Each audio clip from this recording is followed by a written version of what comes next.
Converted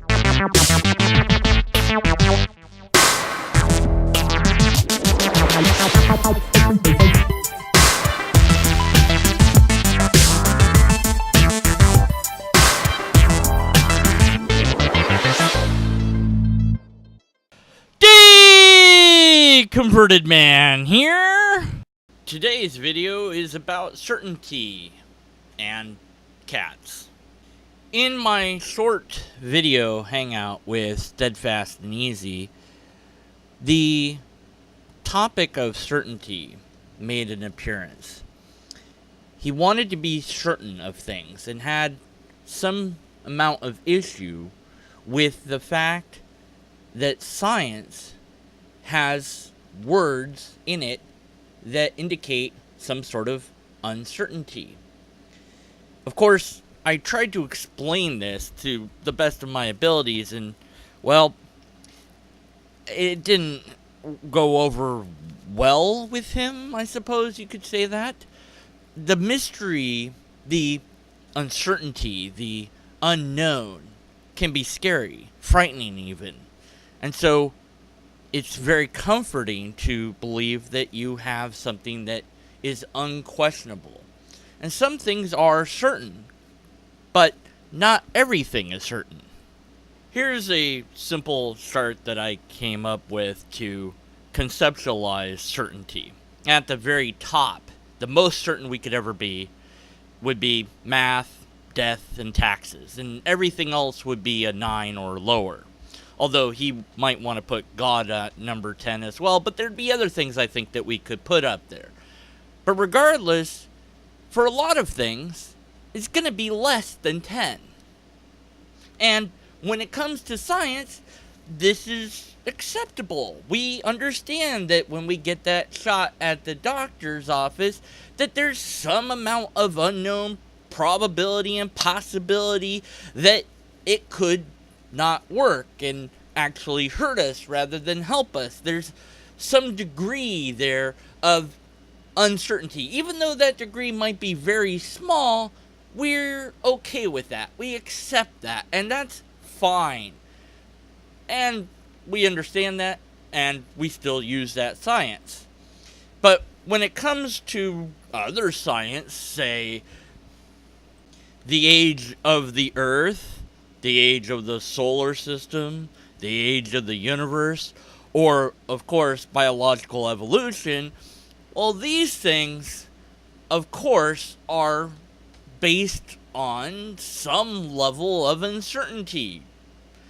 And that's a big problem. That uncertainty is too much for him to bear.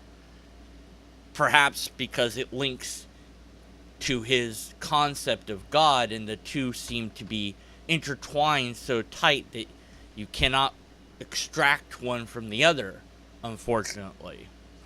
But maybe, hopefully one day, he will be able to do so. I have no idea. But this science, even though we have tons of it, even though we have ample evidence of it, even though we understand it, and it's as true as we can hope to be, is still not at 10. It's still not the highest form of certainty that we could hope for. And so because of that, well, he's just going to reject it and think that there's something going on there.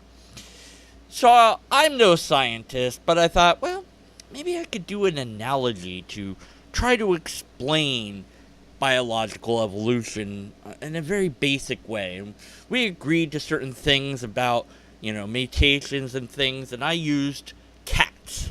I'm going to breed cats that have large teeth, and I'm going to continue to select cats that have larger teeth than other cats, and I'm going to eventually have a cat with really large teeth. My goal with this analogy was eventually to get to something that would look like a saber-toothed tiger.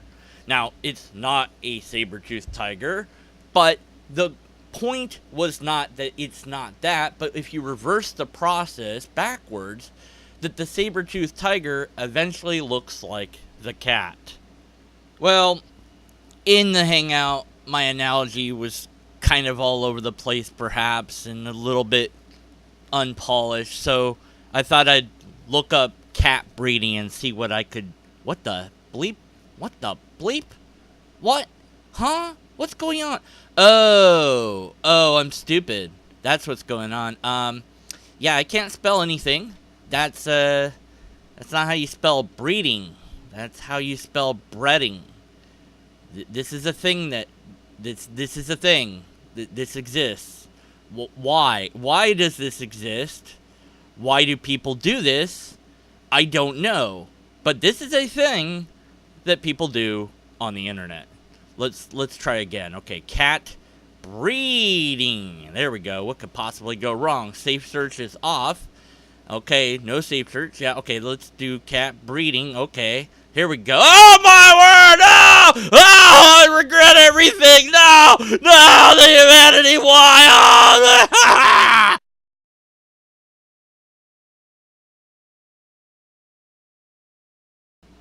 Oh! So, unless and until we have empirical cats or repeatable cats or valid and sound cats, we must cats of the cats of the cats.